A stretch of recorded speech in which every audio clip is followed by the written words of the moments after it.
ujina musa franka wo mukuta yemu anwumre Dr. Tafri Jadre Time Heba Miss Channel aso yemu sada na 21st clinic the sciatica commandant in the pay setters wo mukuta yemu anwumre free widow ehwe ene emu enyanka hwe yama wo mo enu achi no abusua Just Bakery ya wo mo de just hot cake ba Jesus sauce Yesu ne so na wo mo de no ai enti ye dokon papa ne bo nso efo 3 Ghana series kototon na diso emfaso oba no papilloma mpane no wonyan obi a ene na health center bia ya sabe bia no wakamfo e de ama no anwumre wo mo kan yen ho ena midimafo herbal center waso ye mu aka ho the time ato yade bia so na anwumre ya bebe nsem na mawo na efiri sompa 106.5 FM ye yankranya abusua etwa na ho wo pivot ho sompa 93.1 headquarters asantema ya giatu mahwanda braka baby asompa TV wono sabre kro na yiko 100.9 de ma asantema afi wono me wo Paris France abrochima mu adamfo pa radio na wono mofa edifri ebia na wo mankesim utie wo 106.1 a sompa kase na utie no na ye kingdom wono me wo tachiman Bono East sompa 106.1 FM tachiman de na 90.7 ye sompa nkuransa One way wobuna henkuru sunwane nyina efalaji be kwa na abro sanum 98.9 101.3 sompa doma 101.1 takwa sompa na 103.3 eno ye takura de no a www.somponline.com ensemi nyina yura prince ataboaten wachimu de akwa akotoa okwa benya bia hwanya bia kenkan Facebook no so sompa 106.5 FM Accra na sompa FM live and YouTube TikTok no so sompa 106.5 FM Accra. Decoder no so baby FM wono ubenya yen anwumire ensem no bi ni 21st clinic the sciatica expert one mafia fe ekunafo anafe awisia enyanka adoya womo yama womo no upiemu awotakwa agensem yebedi mu nkomo na mami wose wono wo bomodi kopie mu boase senye 0540 311311 kebi kura nkoyira akwan yede ne nsam ni biba sada na yebebo awura mani masase paso do ma henkro wasagefo we no procures road construction equipment na procurement no send city ede ba abusia ya betia si na watwe ni nyina mu ensem a etwagu ye ewo sompa pa kase yi so ni asanso aboso ade ama obiu ana anwumre yi apasimaka de hia yesi adwa ya somo dada mu mimidini abena bedu ade pa kofi mene obrempon na kwaku ampoma enafi triple mine ejapia apamdada leja bobare sompa obi bas 21st clinic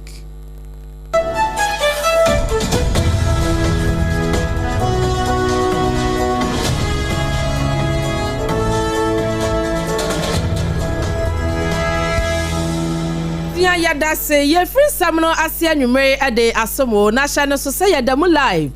wo Facebook ne so nhya ni mu ngoma no sompa 106.5 FM Accra like page no no ahya ma fofron so enya bi ahye wadwenkyere no yesere ofato won anwumre de ya hotam pa ya bebo kyere digadiga ede asomo na yankwankopie mo 21st clinic one as the sciatica expert the sciatica originator the clinic of our time ene wonom womo no amhwehwe ye ekoyi ade a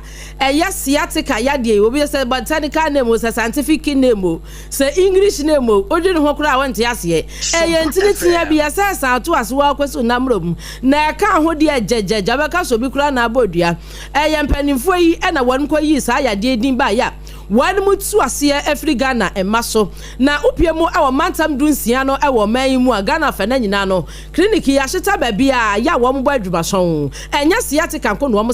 wo sa yade api na wo mo akache na wo mo de esi wo mo ani so se afi bia wanom ebeye ya maame no mu asabio wanom krumu afiri mu a wo mo aye akunafoɔ no ana yenuanom nketu a wɔn nya mfinhyia no du nwɔtwe a wɔn so ayɛ nyanka ne awisia ne yɛbɛyɛ wɔn adɔyɛ enti 21st clinic ɛnɛ wɔn bra so yɛ am wɔn de hyase a sɛdeɛ mantam ba bia bi wɔ bia agyae adehye emu nkamfa so ani yɛ scrutinize wo ne yɛ hyɛ yɛ wi a yɛ tritiw yɛ wi a yɛ masnack yɛ si twiw enum spade de nipa so yɔme na wopie mu a wɔtakwa ɛne ne mpɔtamu a so mpatakwa ɛne gyae wɔn so si wɔn gyina mu sa bela bɛɛni na panifo a wɔn hwɛ 21st clinic takwa branch no ɛso no Dr. Isaac Sarfo Darlington wɔde to takwa sompa adehye anim sɛ sɛdeɛ wɔn so mu na Dr. Blessed Foster ɛne so ade hu ɔde baayɛ na wɔn ayɛ 1 2 3 4 5 the 9th one ɛna wɔn mu yɛ na ɛtɔ so nkron to the 9th edition ɛna wɔn de hyehyɛ so yi Dr. Darlington ɛde nsɛm to dwa kakra nansa na no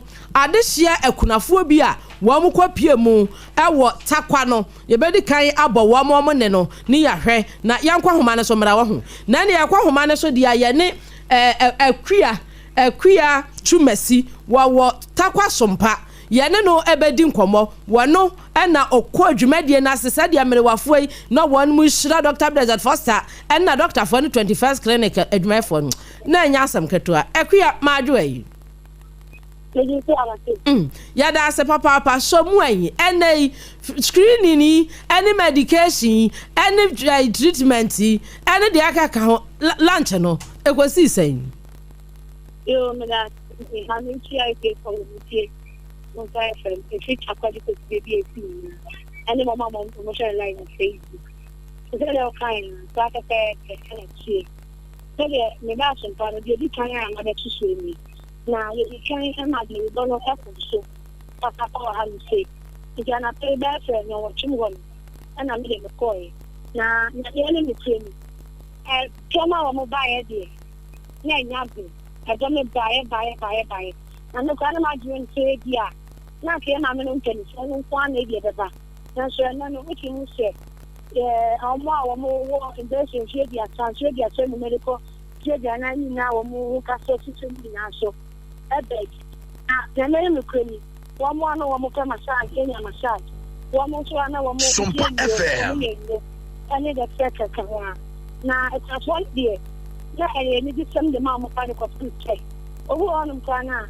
oyare enso so ko ko kana wani na di akọ enti se nya na ya dum na se 21st kid de ni di abadia ene wo mo so na pa ebu onum asinin transa so di adani ini so no asinin train no di adani this one must stay but in a SOMPA FM and no so try na wa and anase kwa no mo onum ene ya doctor telefon mo nya so yo medima bo mo mo den pa eti se ubusania ka bo mo tana naka akuya chumasi na ukoya no se ya 21st clinic dey the clinic of our time na akunafoɔ yi wɔn mo ba yɛ na wohwɛ wɔn mo ho keka ɛne nhyirasɛm a wɔn mo di good Dr. Blessed Foster ɛna doctorfoɔ ne na nursefoɔ so a wɔn mo no di nkɔmɔ kakra deɛ amani di nkɔmɔ pa ɛna gyina so ne yɛntia bi mira sisi a okay Masha, what's in the say? Let me say SOMPA FM. To see the hour, na me send that shuffle all announce. Na me sa adechia meba. Ona adechia me twa no mo be me be so ye fine. Wa me yarba me spring wa me dru so kama na mo gidi so dey me no ma me ho betom. Siatica for ye don wanna see. 21st clinic ye don wanna see pop ba ye yakopon ni hira ho. Akopon ye ho kesi won ye ho na akoma de bi sa de mo ho. Wa kaya kunafo emme. Doctor Adawa ye nyame hira no. Nyame hwa no kom. Manage my funyala and then show all the amen. Mukote no no I am yo. I show mo am me. What am I? What I want to get in. I am man go school ke mo na afro mama na trans me bra me ba. Me stays one. Better was SOMPA. Na me ho mfa me yakunafo. Na me sesa amaba mpa so me ba me hu se ye no krotro do. Ye hwe no nkwa na ye de hwe ye. Ekoma de ye me ye aduane di. Ye me ye nsuo no me ye. Enti ma ya ade papa. 21st clinic me hu bi da watakwa kurom ha. Me wa ha sa nkroma ji fa ahudi wa mangana. Anso me hu sa de yi bi wa da. da nti ya bɔ ma bɛ so pa nyame so ho ntu nhyerem ama mo hyerem ntra nkɔ ye ba ekuafo ha no so yankɔ so anya ba bebia wa the whole Ghana ya da mo ase ne mo adwen pa ekuafo nso nnɛ ye ho ododo ye ho atɔ ye ne ama ye aduane so adi aduane ya de ma me ama me de bi kɔ fie me kɔkɔ me nua aduane wɔ fie ma ya de papa nti mo mbɔ nsɛm mo ba ma nya aduro papa aduro no kra kan kyerɛkyerɛ ahyehyɛ wa ka me de ne akɔ bɔ mu a ebi ya da papa ayara me hwie gumanum sɛ nkwan no nso ya kyerɛkyerɛ me nti me ya ne saa eni agye ba ma boa ye papa ya me hyira mo ade na mo mu ekuafo saa ye ni bi mama ye be de nti nko we SOMPA me nantele me na akɔpe bo apra me da fam sɛ biri ti ahye esia na ma boa ye nti ne ma abaji ya me hyira mo oye mo nkoso Ekunafo anu bi ya wanum kopie mu wɔ 21st clinic etakwa ena ose Dr. Blessed Foster oya ade pa ye monse mane pa sa ye nyina ye nim se nyamesompa ne sa obehwe kunafo enyanka ene awisia enti ni se owura yi ye se ya eye nyamesompa nhira wom na akuya twemase yi Anase aha emofra se bio wanum ase ni wo mu ni eja wo am hokọ ya wo mu nyamfinhia no edu nwotwe no ebetimi bepie mu awa 21st clinic takwa branch na na anu no de man seda ehu bi so ohu bi sa na se de hu bi ni mo me na me no makuna so no ene ba na na fo no wo ma na wo mo medi ga no na wo ma de ya mo se etia wo mo ba no ya ba ka te kia tempo te kwa na se da ma itina je edimu awo adini se ye ba de chiska na so no ehia show mu nyina ya ndi o makapere no oti mu show mu le no mu pia bontia ya ba ko ni se na no asu ko se yo ka se ase etwemu no ko baaye ye yo ba no ye na one papa enti na so de wa da ji no alaka ko no ni che 21st so die ada so ko kra mo akuya chimesi yeda se papa ene wa ma ne ba wudi free SOMPA 101.1 takwa ene ne kwado ede abesom ye ni nyina ye the clinic of our time 21st clinic the sciatica peseta adoye we 9th edition ena wo mo de hye suwe yanto asoe e wo bia ye foforo enso na we mami senya 0540 311 kebia wo yirai na wogusu a wotie SOMPA kase ene SOMPA programs aye boboso nyina no ena wochi number no ede to paper so kama afede wo hunu ba bia wonfa na ni nkyere ena o se o ma menfre number no na menhwe ba bia ebe me se ma me kura no wo ben wo bo ase pa enti wo bo ase branch ena ode na ni kyere ye na no kura ne se wo frɛ 0540 311 Dr. Sisters ena twa ne kwan na yentie ma me no ne nsɛm a wode to SOMPA kase anim ni bi Yankupa oishira ukase pa wenye usadumu nkwadumu yankupa bomo ushebebri nka uhu ekunafomo ba ene po de biane ka hu beni ademro sokra yankupa mi hu de men kanchro oishira kwa sifu nyina medini eruka ya kadi mekwa what junction obo ase menya nso de no enu menya apele na enyimbe na ma apile no ma bonya mi shira udo weye maame no a wokopie obo ase no one Dr. Sisters anu wo kire ne kwan no wokwaba wie ye no ana afi wona SOMPA kase e de twetwe nkomo sei na we hu nti yemmo ni nyina tofa se wo mo ekọ Kumase wo mo ekọ Sunyan wo mo kọ Nkranza Tachimai Debiso wo mo ekọ Tema Kasoa Obom Road ho Brekum wo mo ekọ Oboase Goso e ba ya de besi Tantra Hill e won krai ha yemu ni komu se pensa na yebisi tabake be kan wo no na yemu ni to famfama wo ye ne Dr. Sisters kobom komo doc otimenka SOMPA 106.5 FM so ni ma adwo ne joso awamesa obrempon ye ni nyina ye pepepe na ohuna mboko de boko na oso nyame wo ho ogusu hwe ye nkakrakra na doc afei yemu ni tofa awia ne yebo nkomo yanka ne nyina momubu abaako anwumre yi mubu nkonta no sani na ye hwe ni mo expectation no yetimi meeting ni sa another aye enije da pa ma your boss aye Dr. Blessed na ekunafo nyina insan say no for the whole week no na nya gisa me na me nhyada nti ase na me no Matia said Dentana and near Egypt for the whole week and then you know. Now I couldn't find our buyer no Obia Pier now Obia near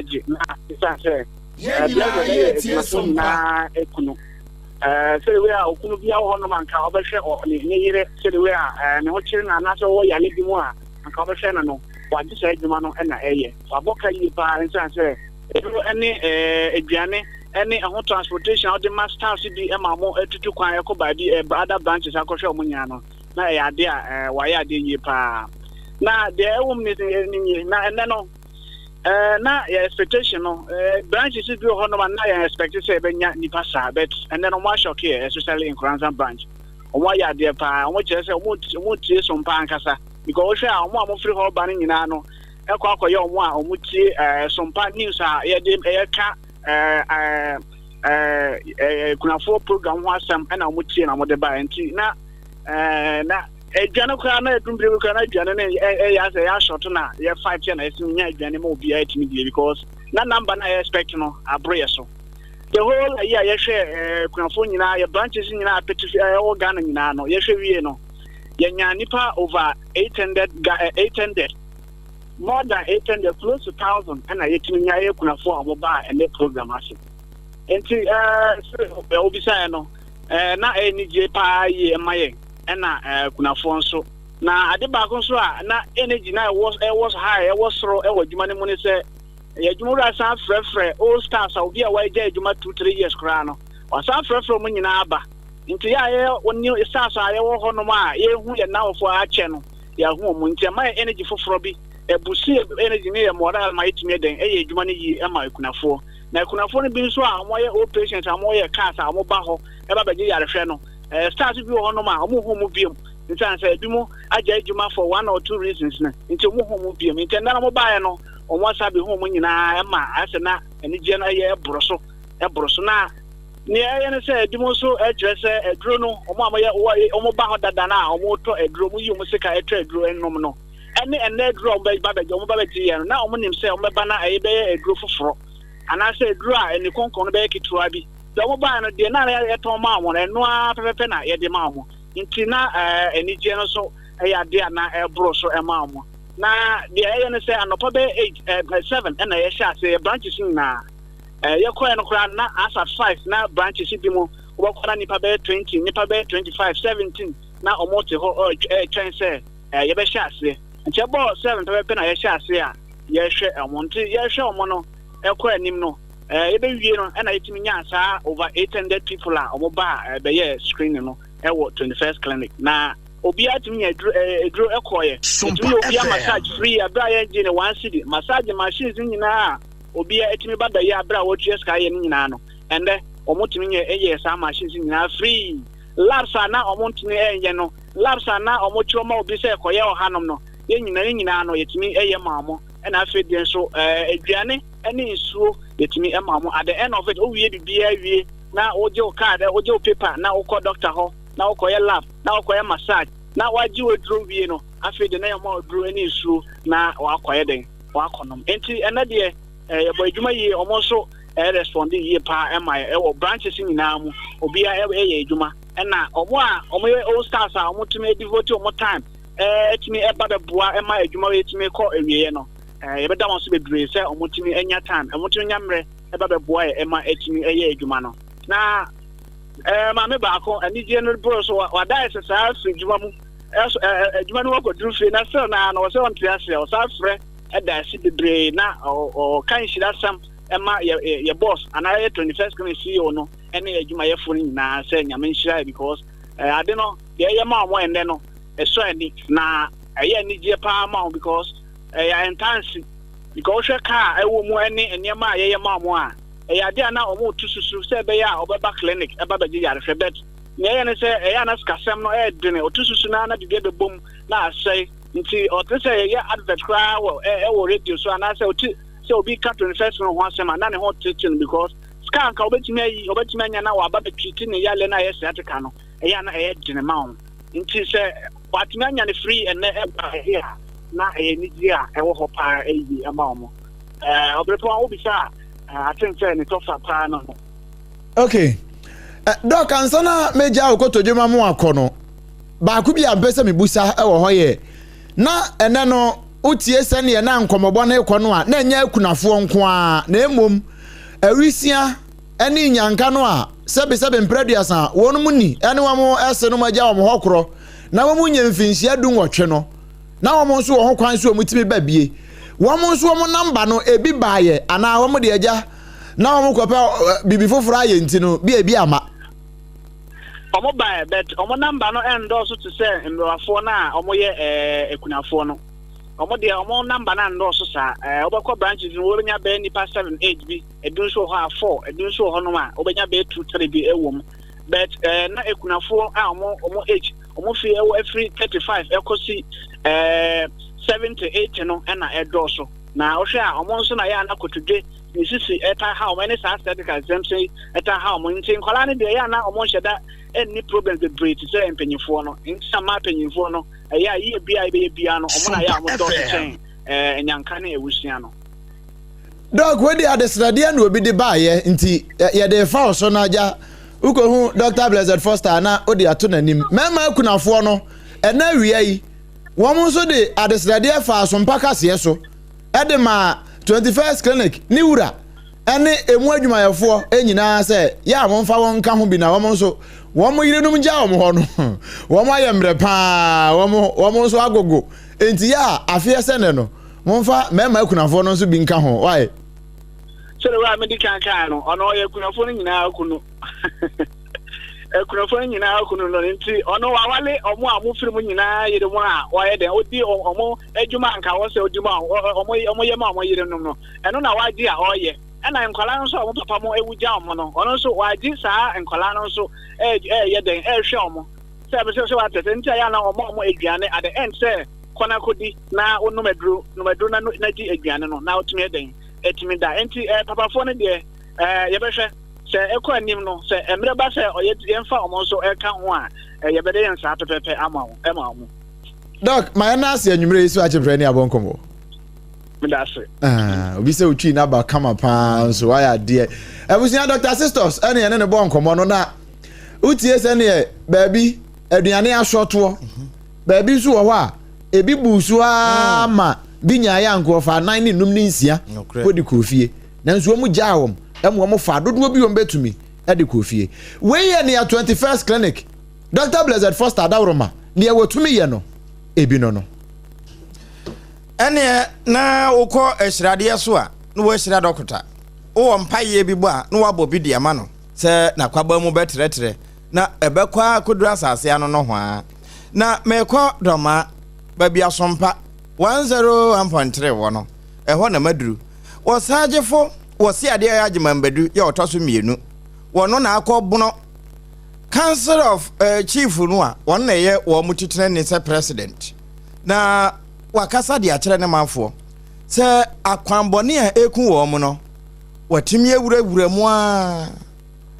a procure road construction equipment se ye piloda no aweabo no ene ne edwie no de etu na esa no na adoma boa ama wo mu akwan a ewo ho atete awiewie se amako ne adu no wono madom aye ne yie na wasagefo nya adage ekasa wa akwan no ho bra na wakasa akere ne manfo no ne yense ntrofo nso ho deda so si ya mento we akoton fidie a beji kwani sa mako sa e ka ho sika onye sika ke ko ma da men kwa onyo abama so yesu me so je ba ko tente ama mama mfo ni ni o ye kwa mako bisa ade abadi ye besi adeya the kanisa maybe ye ko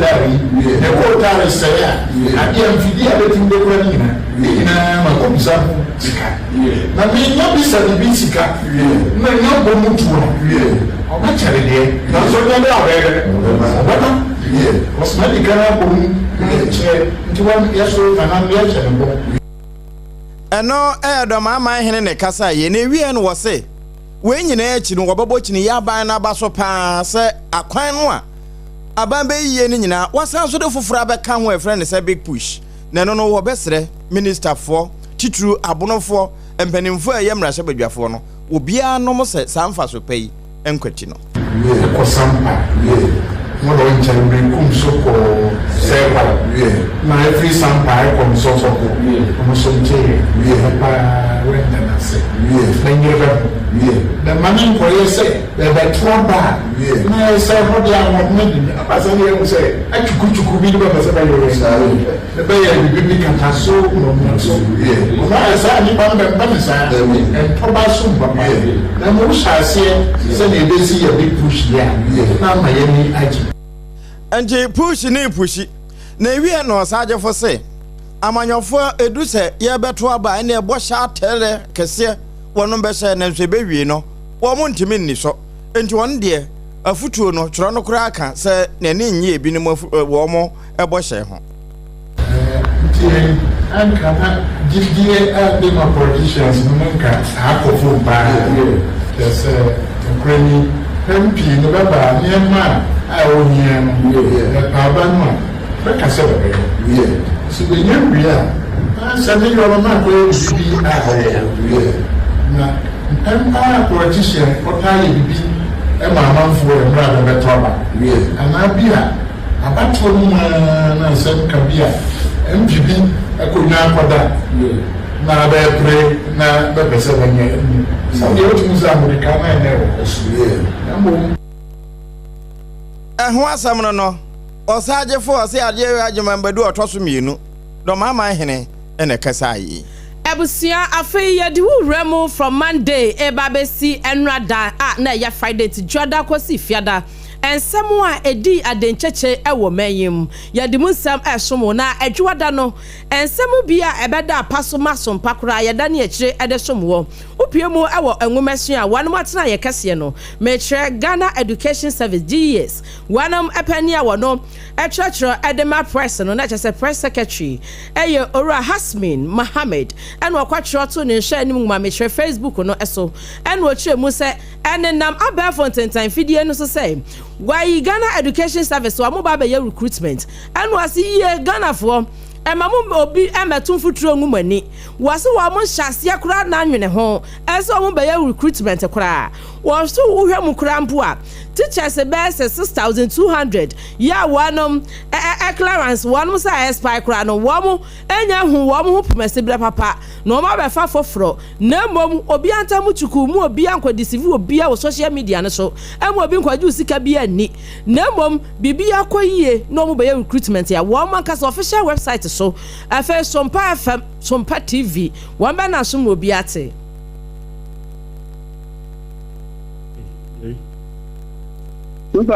according to Ghana Education Service, Ministry of Education, Yenya Sika Mayan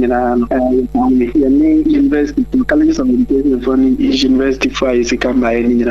November ending. So far, Yabaka said, the Yana Ama Sa Namba. As I said, Yenim Senka, Bianca, the young committee, and also Canentum, Kenya, young Kayan, and Combeana,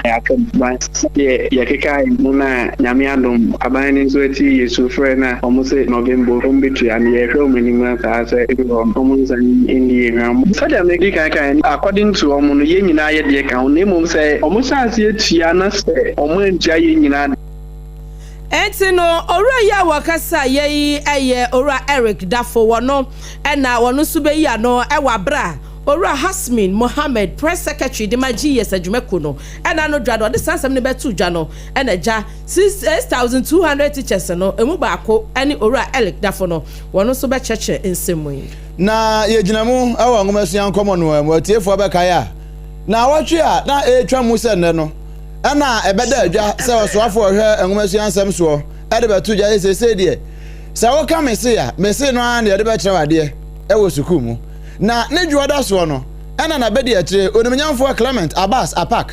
wa ba bonte no be clarification mi no che se sa asem no a ni wura kan ye no Ghana fo bebre ya agina no asibone enchiremu a wo ho ne se sa madatanga asem a ye ka no enye efiri ntotofe de kwa kosie na emum efiri ntotofe ho no de kwa primary no ne nketuam class 1 to 3 ho na besie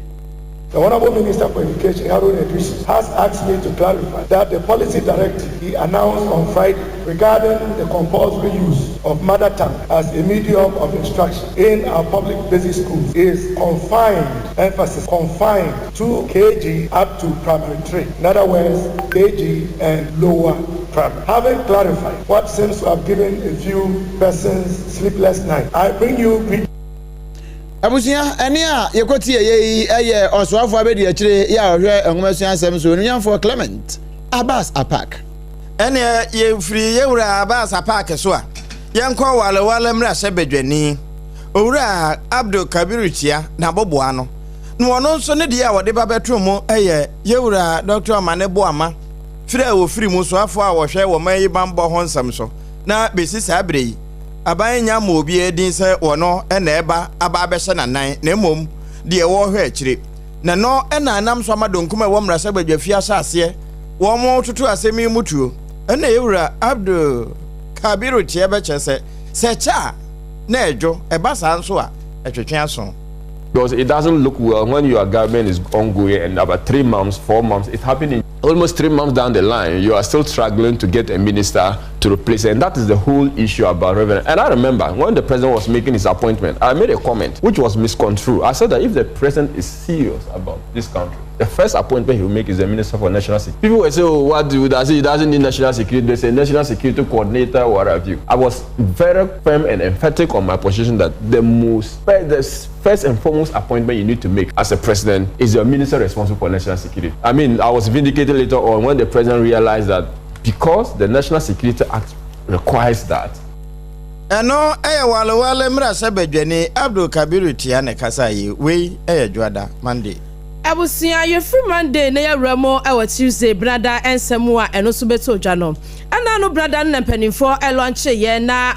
wo my Ghana ye sidi no enya finhia no palepale aduosia sidi no enya 60 years ye hooray ye nipa akwa retirement na mpanimfo pina no mkohia mu bra wonom launche ya wanum kasafa sidi no ho na omanyi ya vice president obimfo okunini na Jane Opoku Ajeman wakasaye en wo chemu se wamu ne Bank of Ghana no BOG di nkomo na wamu aka wamu tema bom wamu ne commercial banks no na wamu atumi aboa ama sidi no so enema bi a ekwa enkoyie no eno so wamu atumi restore ni nyina na atumi agina brane wasesese ni di ankakranka sidi no na ho aye akono echa tetenchenam wosesese sidi no ama niema ekwoyie pa ewo man mu ha sidi ni gina yie ana ya $1 no bonus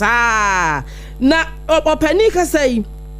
eno say ama say no wamu asabi wamu free amahodo so bepiem wo manyem ebe ye enwuma anaso mba biebie enwuma no aya akono de ama wo mo say wo man ye sidi no egina brane. I encourage the Bank of Ghana to work more closely with businesses, banks and innovators to make it easier to transact in cedi at home, online and across borders. Ladies and gentlemen, restoring confidence in the cedi is also a national responsibility. We must teach each other through civic education, schools, public media campaigns that the strength of a currency is both what it buys and what it represents. The cedi is as strong as the institutions and people who protect it. The Ministry of Finance must uphold fiscal responsibility. Parliament must exercise thoughtful oversight. The private sector must ground its operations in discipline. Academia should generate data and insights. The media must educate. And all this should be happen while we, the citizens, spend, save, speak with prudence.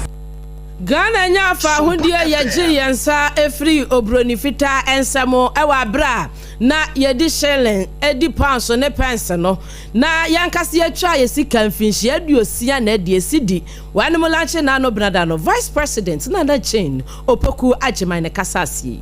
afe na no brother no ano na asem bi da pono so anamanfo ni nyina de o mano atomo bi a wa mo ka bie ni nyina ye Cyber Security Amendment Bill ya da mrachebedwa fie no eno ho nkomo eno na ofanse ayire bi mrachebedwa ni akane no no ya so afo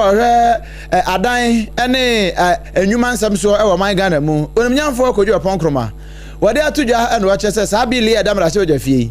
sese ne yete no wono mu nim no mo pass ne sebo na ebeye mra ebe ma say o kasaboa ye be kan hyoyem san say sane etie no se wunnim na atena sompa so na akwaka bibia na se chia se kum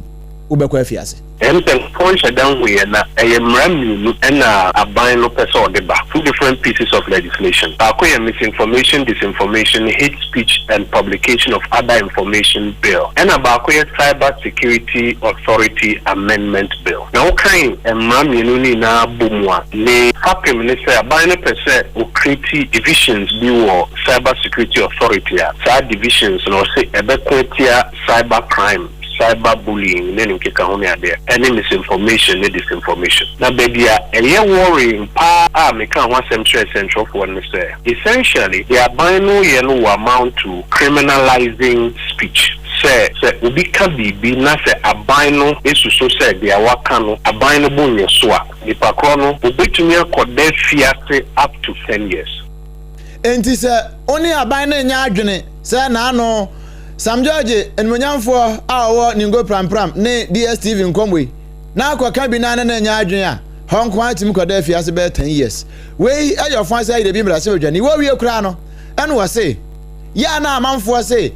oswafo bi a obeba no ono a ye independent no se for the way samre yo de ba yi mampani wonim ho bi pa minister for no sabe nyomu tumi na o di minister obia ntumi so ya no kwase o ye minister obi be ye minister let's say ya kwaba ama omampani bi omampani mi tumi kwa no watoni ehwo kakra ede ama minister no omampani mawo tumi so we minister o chawo nema o kwakoye o ministry ho mi mu kwaya wo be fiase announce abia wo omampani and discussing ana wo koji tumi wo omampani ho the matter of opinion be on BB and your quarter my work then make me catch us there were times that ministers be my opinions on BB and then ya find opinion but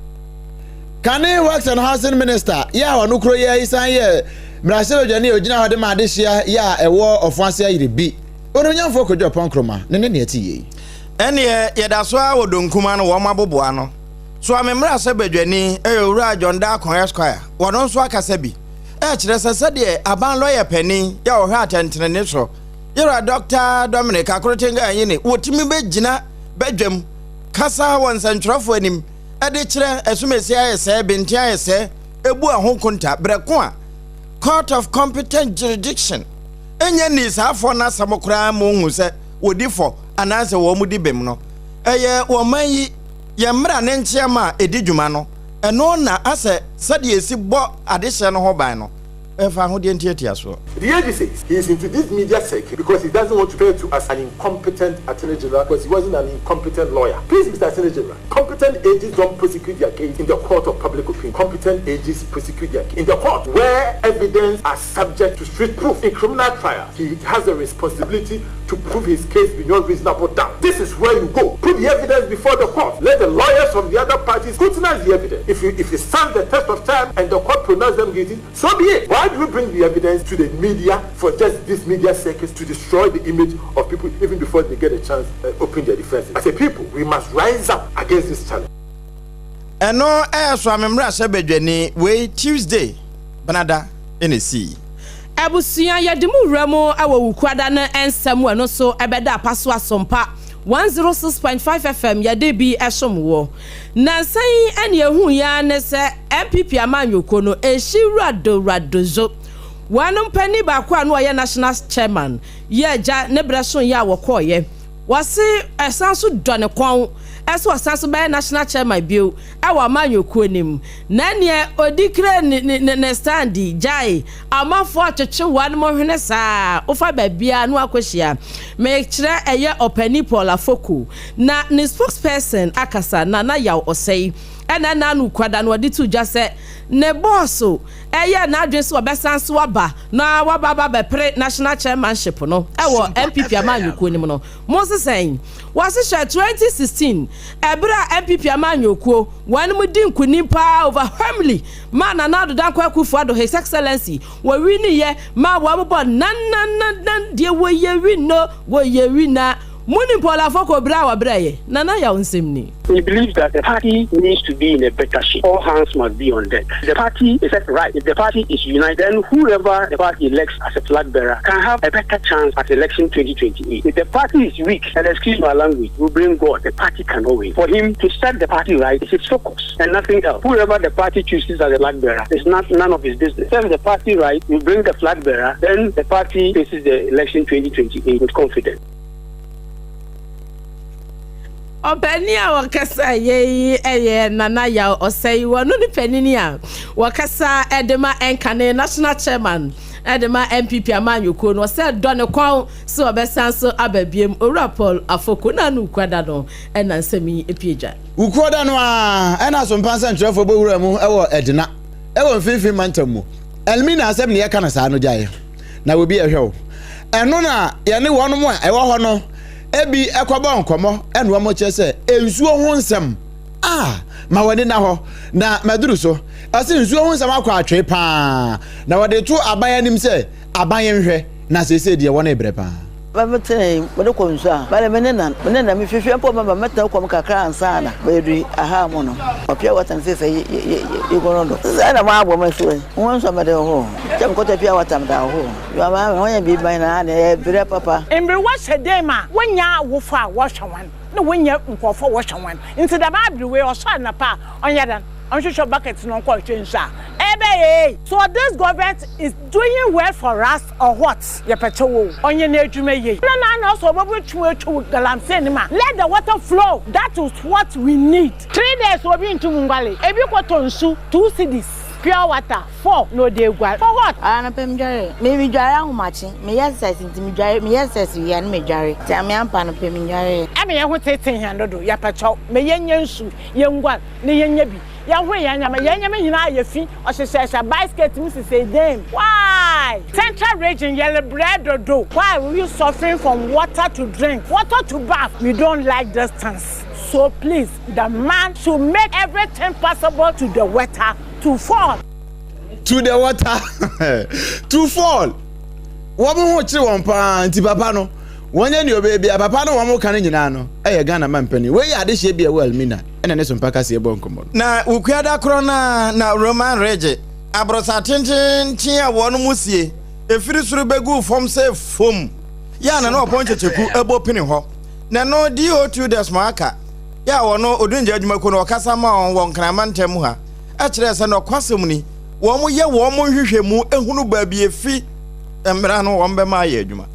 The 14 are responding well to treatment and they are all out of danger. And then also as a precautionary measure, the crash scene or the accident scene has been cordoned off and has been declared as a security zone. And the site manager has been instructed not to continue with any construction work until such a time that a team of investigators, including the experts in the built environment, are able to conclude their investigation to tell us what actually led to this unfortunate incident.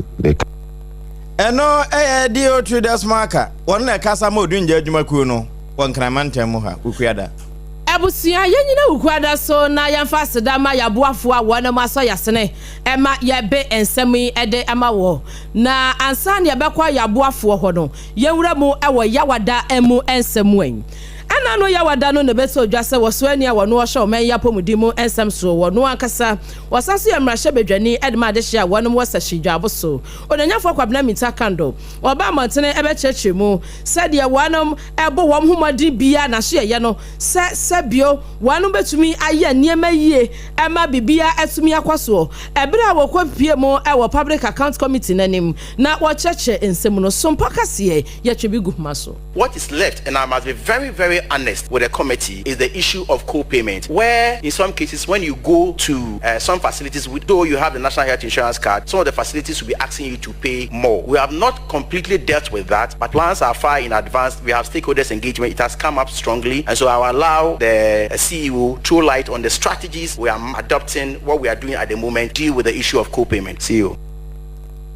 Openi okasa ye ayo nyanyafo kwabena minta kando wono ne suani a wo sho men ya pomudi mu nsam so wasaso ye mrahye bedwani ewo sehidwa aboso abato empeso ya so entino mu amokasa NHIS apomudi nsi achia ba National Health Insurance no say anya akono no wono mu kire mu se bibia beyeye untwa makoma emfantomo ye na wo Public Accounts Committee ya wo kyerensem mu no na asem kase nso da kumase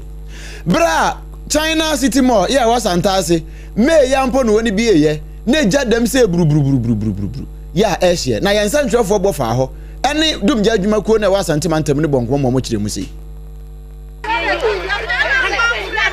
yegusu hwe se yensa be ka fire service on fire na ye de ato aso saa e de ama wo na ansana wo mode no enso de betwa mu ape na KMA Mayor Richard Ofori Ajima dodo na friend Kinzuba na ono nso wo hobie na afa yenkotie senie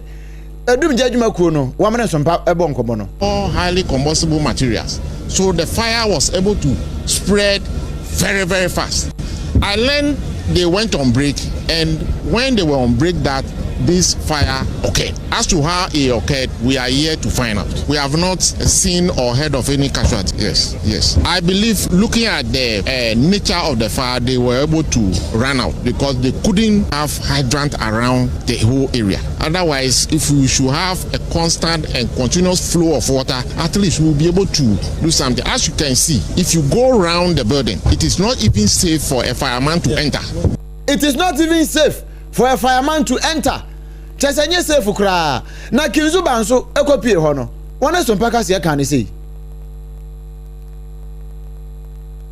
For the look of things, if we don't get a lot of tankers here, it will take us days to deal with this particular situation. And so we're making a passionate appeal to owners of tankers within our private owners of tankers within our metropolis that this is a call to humanity. If you have a water tanker anywhere that can be brought to Santasi and its enclave, please rush, be in a hurry, bring it to assist us. We are coming with what government has provided, but that will not be enough.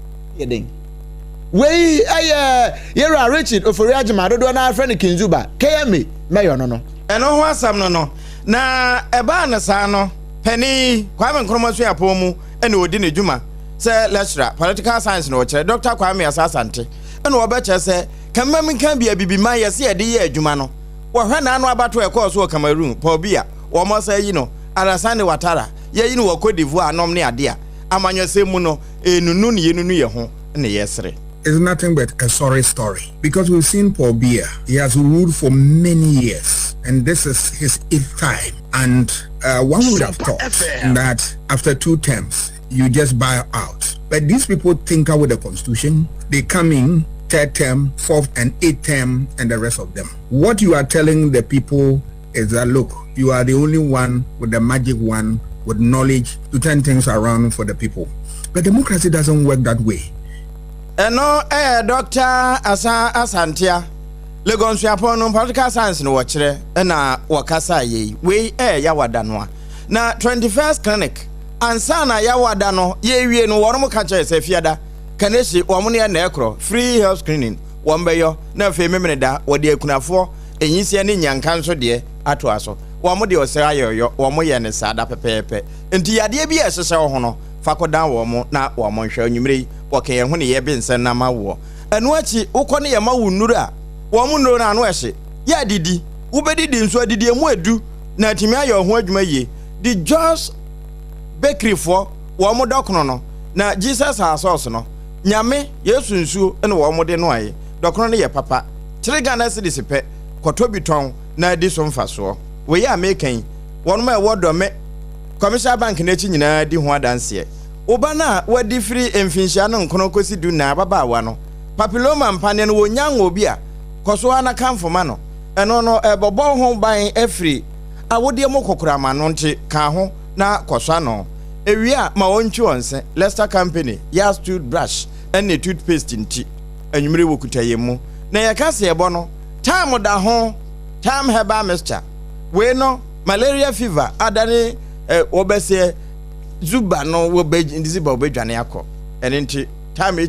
na de aka ho time ne etiai amuyi we ya ka ho asem sa no Odi hye no wa amanone wo so woni account nti wontime send diska tap send eno ene papa no enra ote promosi dof wonka se twisko ni nyina echi no onga nso wo mo na yoye nti nye de de esichire ka wonko ne mo nkwa mo nso wo mo wo ho medimafo heba sentence wo de time ato ye kase yeso ye na ye hutia wamra na fe ye mmebu na birim efiada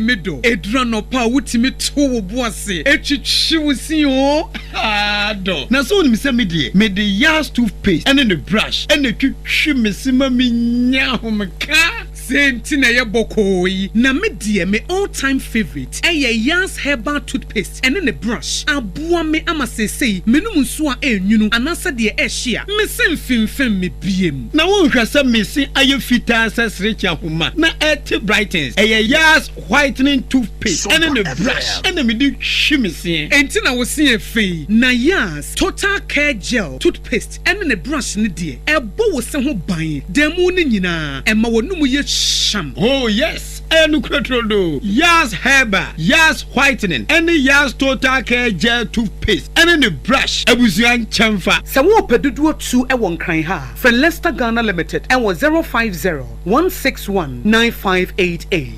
Leicester Ghana Limited and the yas toothpaste mo ahodo and the brush abadwa so abeboy midimafo pokwase maira akra midimafo pokwase maira akra midimafo heba clinic aba akra ani wontie passengers egumi kai mu e ho na dodo na ekro ene sa akra ne botem yedemu ani yedemu ampa de se de adutwam Atlantic International University America memu abo Dr. Dujamfi babaso honorary degree as a professor in biology in herbal medicine it is said here ayaresa no I am more. Oh, Mr. Minim wife, your copa war. 1 year, 1 city. You send me 2 months and 8 years. Cano. Miss me connection and shut down Koye, na a sakakra. To say what Pedro Mama or the them connection. What about the crow? About the cry. Stroke so dear. What found small. Just say, I did you woo any dear Siano. Yari Bia Tatia, ever Dr. Tamdaso and so. Diabetes, hepatitis B, prostate, hypertension, malaria. Yari Bia. Kumasi say, go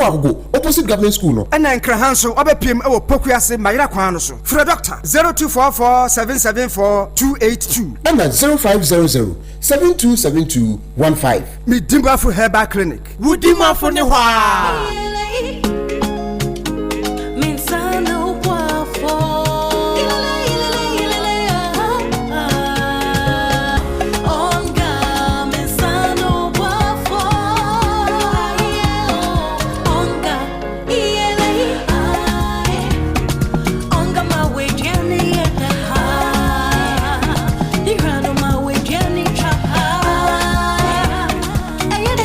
Da obiari hia emwasron kubia ebemani ni ani opepa aye de chenja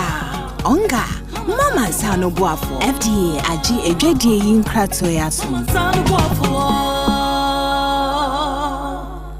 My people, this October, Tap Send gets something big for you. Just send money to Ghana with Tap Send and you could be one of the 100 luck thing you send. Just send love home and stand the chance to win your full reward in your account. Winners will be contacted in November. So don't wait. Keep sending and make your transfer count. Tap Send. Fast, easy. Tap Send. Papa no.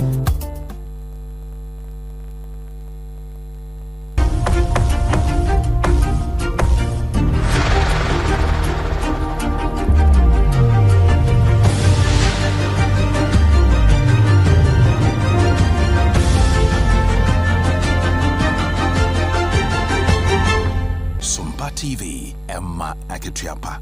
Ebusia yadase yedimu wuramu efiada no mu ensemu na chese enra ensem bi eto apaso pa na edonkuma wamo wa mahebedwafie no wamo second deputy minority chief whip meche edonkuma no wamo etenene na bedi akire ya wotoso emienu eyo owura Ahmed Jerry Shayib wakasa ye etire mu se Brimu Central MCE owura Solomon Kusibrakon wano mu ese allegation bi abonmo a wono kura no akeka bi ese galamse de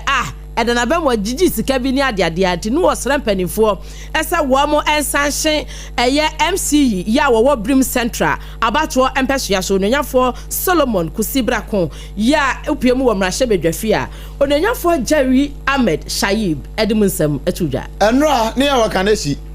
ni nyinaa yɛ obi bas na ho nkɔmɔ na pani bɛhɛ for God and country so na adane atwɛrebɔ sanse nipa no bi nyaaya a wɔn mu wura hɔ koraa gye mic ne hwinhwim yɛ ɛkeka wɔn adwene koraa wɔ hɔ ma na nya asɛm kuma nanso Professor Kobla Abochi wɔn na pamfo no wɔn bɔ adwumaso paa efiri anɔpa di kosi anwumre brajo saa bre nyinaa ne egusu hɔ a yɛ be nsɛm no ɛde ama wɔ kanehyi nsɛm no de na ɛdɔɔso binom kan ya kan sɛ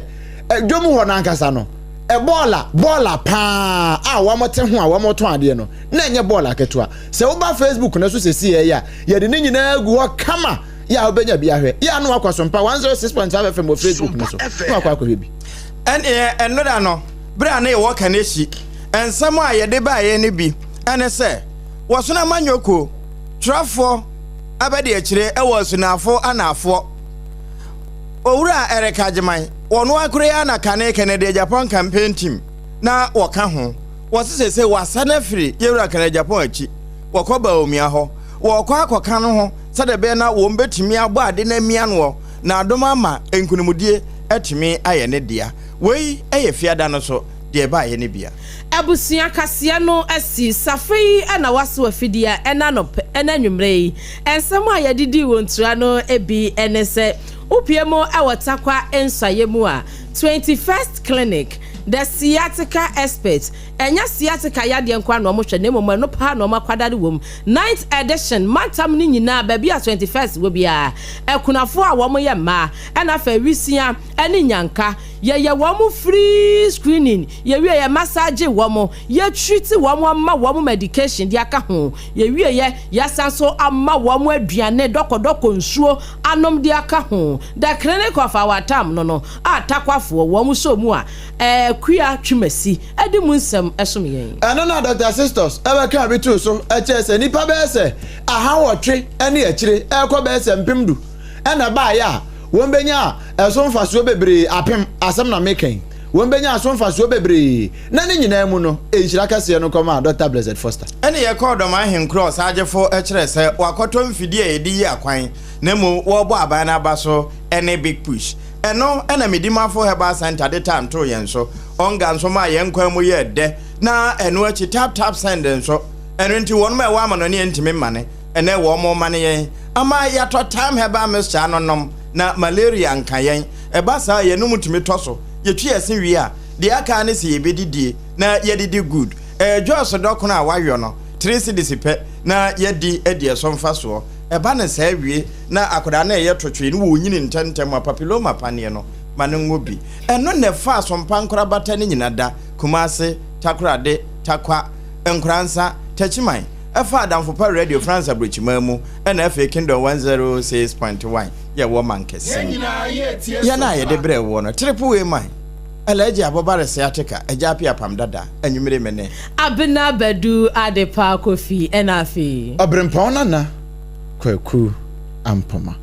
ena safo kantanka ne edajeri nso beboa ye anwumere yi ma SOMPA kase ye de mu nyina nso ye da mu nyina se se na wotwi mo bo adwuma pa de ma